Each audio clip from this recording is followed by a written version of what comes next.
Coming up on this episode of Falmouth in Focus, we learn about a new autonomous underwater vehicle, check out what the fall is bringing to Highfield Hall, and speak with Falmouth Clippers coach Derek Almeida about their 2017 season. All this and much more on this edition of Falmouth in Focus.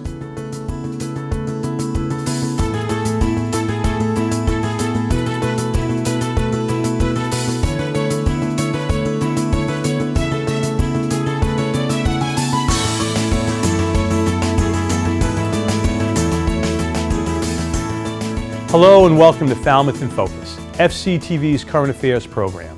I'm Michael Kasparian, president of the Falmouth Chamber of Commerce.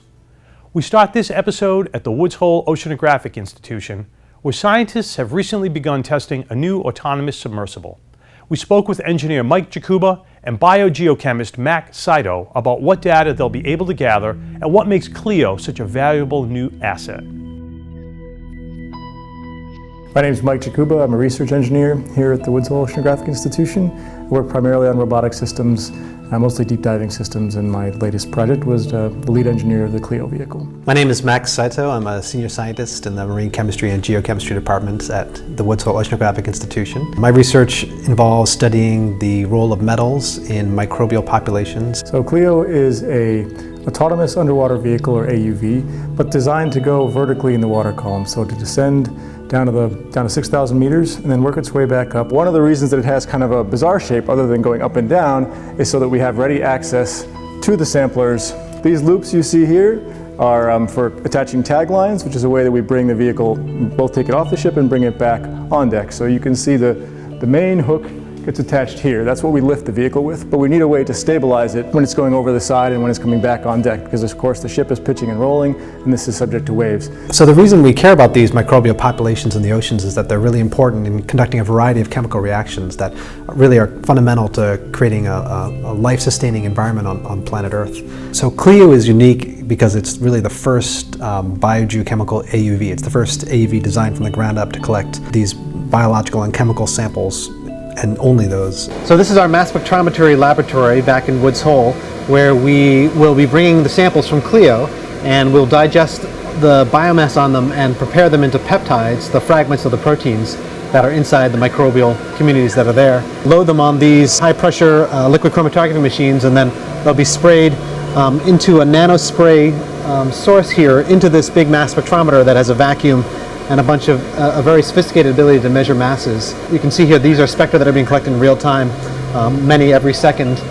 We're at a stage now where a lot of these new sort of molecular biology and biochemistry tools are fast enough in the laboratory that we can measure hundreds of samples, that we could now take a vehicle like Clio and out to the oceans and really collect thousands of samples and really get a very deep understanding of what the entire oceans are doing instead of just more limited regions geographically. It's hard to impress upon the public just how little we know about the oceans in terms of their biology and chemistry. The single most abundant photosynthetic organism in the ocean was only discovered in 1987. That shows you just how young this field of microbial ecology is, and there's been a number of other similar discoveries since then about some other major populations of microbes that we didn't know were in the oceans and what they're doing. It's sort of like saying we didn't know that oaks existed until 1986, for comparison.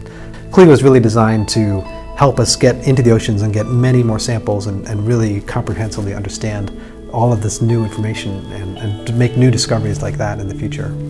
Clio travels to Bermuda to enter another year of testing starting in April and is expected to be fully operational shortly thereafter. Thanks to Chris McNeil for that story.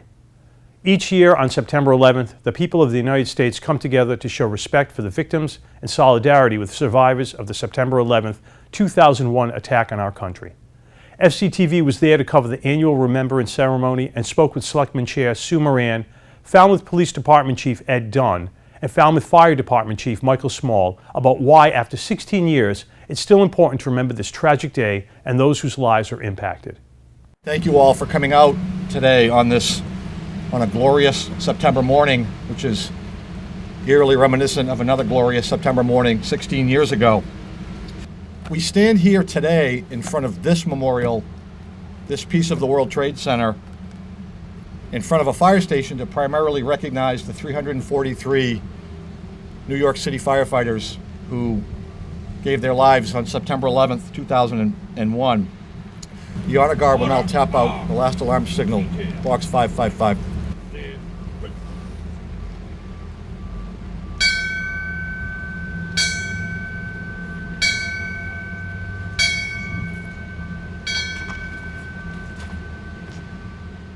It's a beautiful day to really think about what happened at 9/11 and really appreciate our first responders, some of which are really still living with the memories and the effects of that event. And I think it's really important to, just the way we do Veterans Day and Memorial Day, really think in particular about the security of our homeland and what we can do just to support our police officers, our fire department, all of our first responders. This memorial ceremony here today at the fire department is really something that really needs to continue so that we never forget. And that was one of the things that came out of 9/11 back then, is that we must never forget this horrific tragedy that took place on U.S. soil. For those thousands of people that lost their lives that particular day, never mind the hundreds that are losing their lives every year because those who went to ground zero who came down with illnesses and diseases. We also want to make sure that people remember too that the New York City police officers that were killed, the Port Authority police officers that were killed, the military people in the Pentagon that were killed, the people aboard the flights, and just the people that went to work on September 11th just wanting to go to work. It's very important, the community support that we get. We're very lucky in Falmouth. As you see, the leadership of the town government that turned out, great representation from the police department, the superintendent of schools, the community in general. We feel their support and we appreciate it. I think it's important.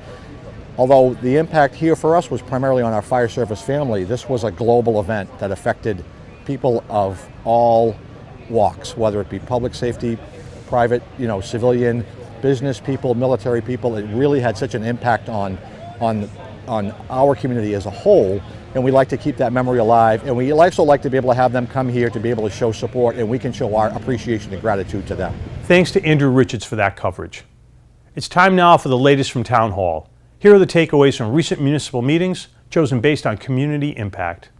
At the last Board of Selectmen's meeting, Falmouth Chief of Police Edward Dunn presented the department's quarterly report. Among the topics discussed in the report were the department's full-time and seasonal staffing levels, arrest statistics from the department's detective division, numbers of requests involving mental health and substance abuse issues, and overall call totals for police assistance from the Falmouth community. Just for the summer of 17 here, we've answered 8,759 calls with 5,098 man-hours.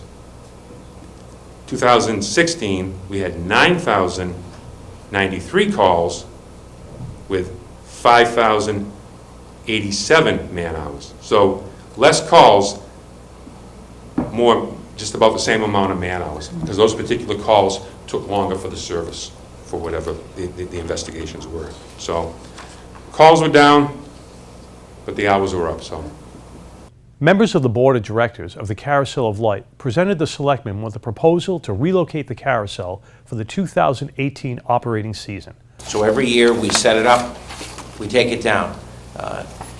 There's a cost that comes with that of several $1,000s, but the real cost is the wear and tear in the machinery.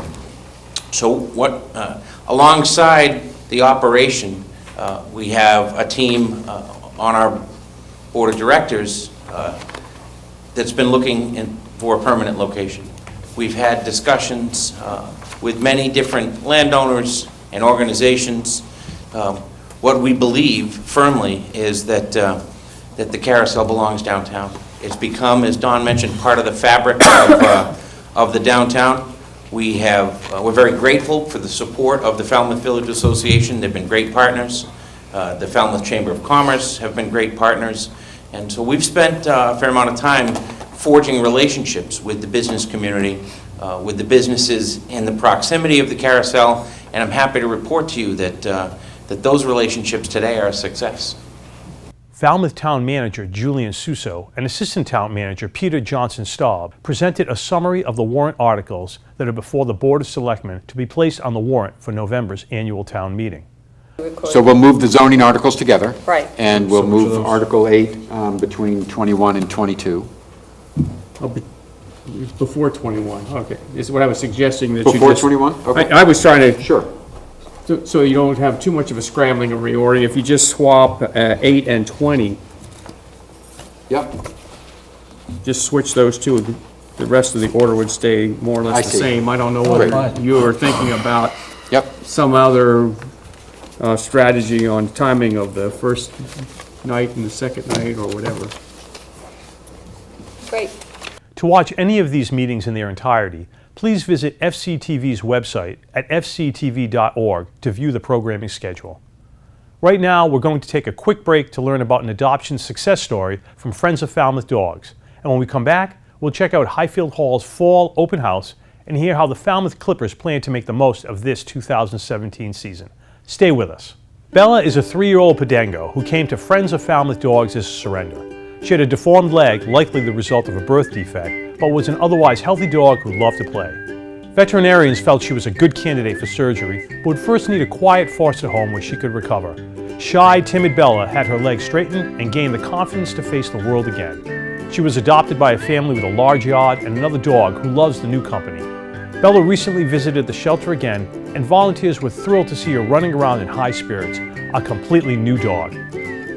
If you're interested in sharing your own adoption success story, call Friends of Falmouth Dogs at 508-548-7742 or email info@friendsofFalmouthDogs.org. Welcome back. The long-running talent competition television show American Idol has begun production for their 2018 season. Filming in secret as to not attract attention, the production made its way to Nobska Lighthouse, their sole New England stop, to shoot promotional footage for the new season and augment an episode which will feature auditions held on the Boston Common. Thanks to Friends of Nobska Life for providing us with that footage. On Sunday, September 10th, Highfield Hall opened its doors to the public for their fall open house. In addition to tours of the grounds and live music in the mansion, local artists were in attendance to showcase their work. I'm Peter Franklin, the Executive Director here at Highfield Hall and Gardens. And today is the opening day for our fall exhibition. We have 3 exhibitions a year, and this is the fall one, and we are looking forward to having 29 artists here today. We do a lot of collaboration with local artists, and today we're collaborating with the printmakers of Cape Cod. My name is Dina Gu. I'm an artist and exhibit at Highfield Hall, and very delighted to be here. This is all mostly new work. I did it between last year and this year, and the painting behind me is really a tribute to my parents. And it was shortly after my parents passed away, particularly this one called End of Journey. It was a tribute to my mom. I find the watercolor is really my media, and I do mostly in watercolor on rice paper, and silk is my specialty. I'm Andrea Moore, an artist who is lucky enough to have my work here at Highfield in the billiard room. The other great thing for me is introducing people in Falmouth to the work that I've done in England, which is inspired by our garden there.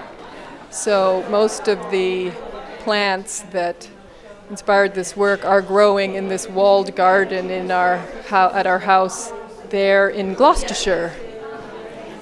I studied sculpture in college. I went to Washington University School of Fine Art, and my major was sculpture. But I also really like color. And when you look at exhibitions of sculpture, they mostly are not about color. So I came up with this merging of painting and sculpture, and I call it sculptural painting. You're meeting Stan Lyman, who lives in Woods Hole, Massachusetts on Cape Cod, and she's having a show at Highfield Hall, which is very exciting for her. Extremely exciting, absolutely awesome. And she's doing a show of paintings of people looking at paintings. And some of them are naughty, and some of them are very reverent and serious. I don't know, it just happened one day. I thought, well, that would be sort of fun. And I started doing a scene of rather big ones, and they sold. And then I decided to really get into it and do a whole series of them. And I just tried to think of the most important painters. And then I would do the painting on the canvas, and then I'd have to think, how would I have somebody looking at that painting? Because there are so many ways of thinking about it. And people are shocked sometimes, or just in awe, or kind of amused. Oh, they all have some benefit from looking at art. Even though we've been here and doing this for a couple of years, every week at least we get somebody who says, I've been living in Falmouth for 30 years and I didn't know this had been renovated. And they come in and they walk through the door. But I think the word of mouth is finally getting out, so it's really great. If you'd like more information about Highfield's fall offerings, you can visit their website at highfieldhall.org. Thanks to Liz Lerner for that piece. As summer turns to fall, great opportunities to fish don't stop. On this edition of My Fishing Cape Cod, Andrew Burke details how to catch false albacore late in the season. Nice. Hello everybody and welcome to another edition of the My Fishing Cape Cod Falmouth Fishing Report for the month of September. Man, these guys are fun. In this video, My Fishing Cape Cod founder and creator Ryan Collins is targeting false albacore during the month of September of 2016. September on Cape Cod usually means that these tiny tuna invade the waters off the coast of Falmouth. In fact, Falmouth is one of the top destinations for false albacore fishing in the Northeast. These fish are known for their blistering speed, which they often use to pin bait against the surface of the water, making for exciting, fast-paced topwater action. Will Yozeri pins minnow. My goodness. Can only cast at about 20 feet. Oh, not a bad fish. I think I changed the hooks out on this thing. That's it, I just need smaller lures. These fish often get keyed in on very, very small bait fish, so small presentations are often your best bet. Keep your eyes peeled for breaking fish and working birds. Although in this video, Ryan is in a kayak, these fish can often be caught from shore, either from jetties or the sandy beaches. Oh, running right at me. When you hook an albie, be prepared for an excellent fight. Jeez.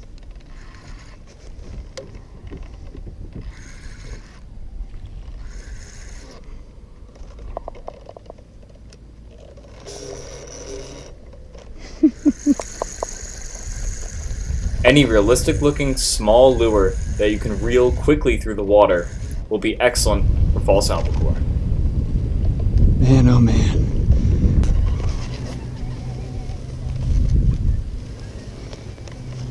Talked to a guy in a kayak over there. He said he got a few that were 10, 12 pounds.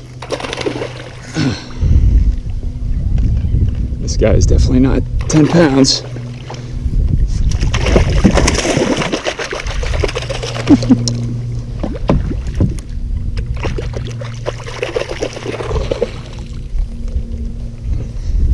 If you're looking for exciting fishing action in the Falmouth area, look no further than false albacore during September.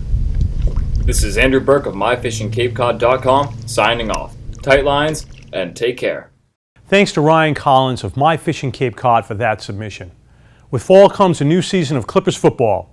The team opened their season on September 8th against the Bishop Fans Shamrocks. FCTV spoke with Coach Derek Almeida about the team's plan to maintain their edge despite losing several key players from their 2016 championship team. Well, just a couple things I told the team after the game. We obviously graduated a ton of kids. We had a tragedy in our program as well. And, those kids that we lost were as tough as anybody. That group that we lost was as tough as anybody. But that senior class last year, I think, established the way we want to play football and how hard we're going to play, how physical we're going to be, and the toughness of our program. And what I just told our kids just now is the toughness has not left. That was obvious tonight. We made a lot of mistakes, myself included. There's some things that I would do different, and we got to fix some things. But we have kids that genuinely love the game of football and want to play as hard as they can. And I was proud of that. I wasn't proud of everything that we did at times, but losing that class last year, and that was kind of my wonder. It wasn't all the skill kids, it was just that toughness, and it's still here, and that makes it easy for me to coach.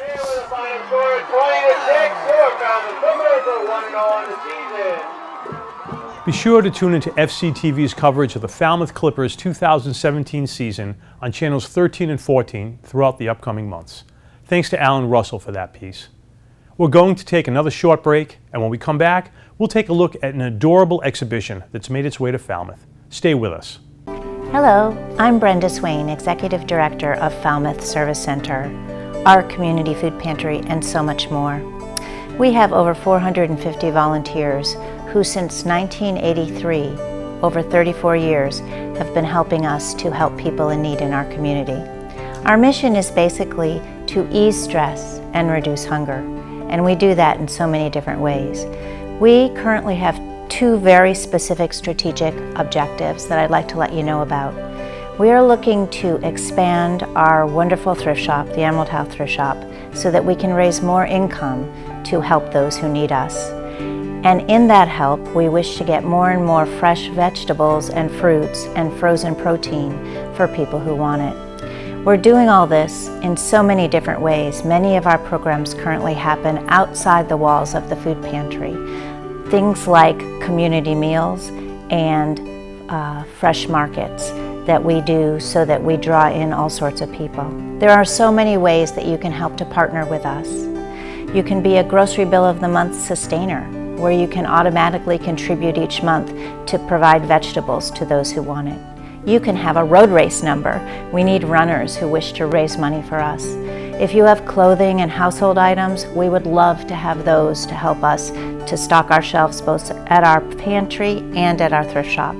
Do food drives with your civic groups in your neighborhoods to help us get a variety of things on our shelves. We also have so many different ways that you can honor someone in memory or in honor of a person to let them know by giving a gift to the Service Center. We collaborate and have partnerships with so many organizations and so many individuals in the community. You all are our partners, and you're the strength of Falmouth Service Center. Together, we can help more and more of our neighbors in need. Thank you. Please go to our website or call 508-548-2794 to find out how you can help today.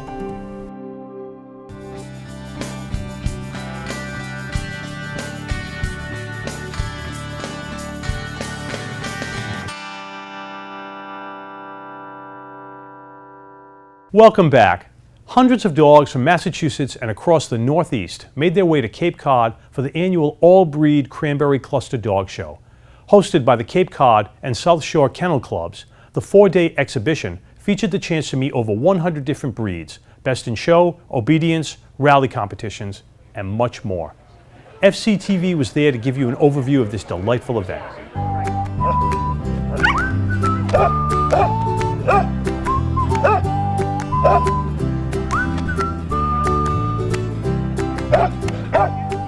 This is our 105th and 106th dog show. They actually started at the Cape Cod Mall. We used to do them on Sundays there, and then we did it at the Barnstable High School, and then we moved to the fairgrounds. We've been here now for probably close to 20 years. So the thing with dog shows, they start early, which a lot of people don't know. We start at 8:30, so most of the time by about 1 o'clock to 2, we're kind of wrapping up. So it's more of an earlier day event. It's kind of like a bracket is an easy way to think of it. So we start with the breed judging, where we do all the individual breeds, and then we move into the group judging, which is like what you see at Westminster on TV with all the different breeds all together, and that's more towards the end of the day.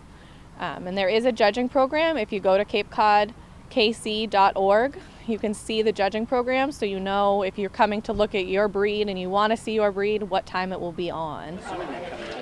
The first thing it takes is to get a good dog, and that is really a roll of the dice. After that, as soon as they're puppies, you start training them. We do table training. You want to make sure they can walk. They have to be able to stack and not move.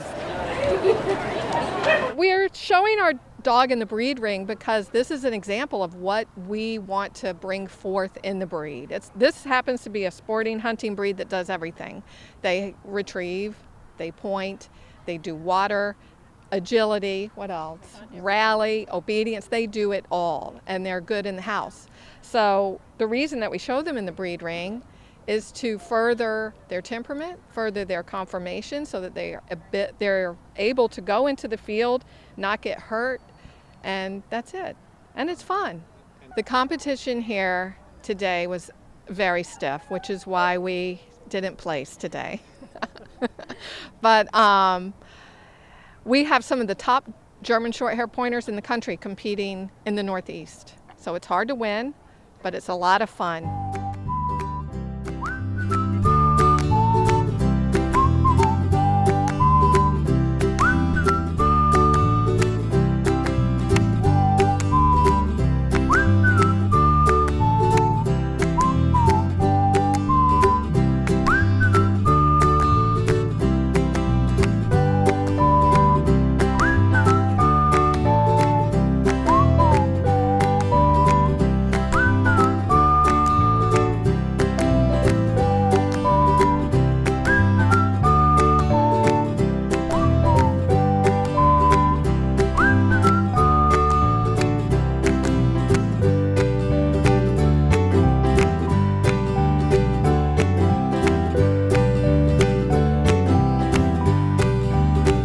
Thanks to Bob Fenstermaker for that coverage. Here at FCTV, we want you to know that television can be as easy as hitting record on your smartphone. We'd like to invite all Falmouth residents and visitors to share their slice of life with us. Email us your photos and videos or upload them to Facebook, Twitter, or Instagram using the hashtag MyFalmouth or Falmouth in Focus to be featured on the show. Thank you to our most recent contributors. We leave you now with the sights and sounds of the Mullen-Hall School's Welcome Back video. Thanks for watching Falmouth in Focus. We'll see you next time. Where it began, I can't begin to know it, but then I know it's growing strong. Was in the fall, then fall became the winter. Who'd have believed we'd work so hard? Hands, helping hands, reaching out, helping me, helping you. Sweet Mullen-Hall, bum, bum, bum. Good times never seem so good. Do well, do good, oh yeah. I won't give up, bum, bum, bum. Even though I thought I would, but now I look at the work, and it don't seem so hard now.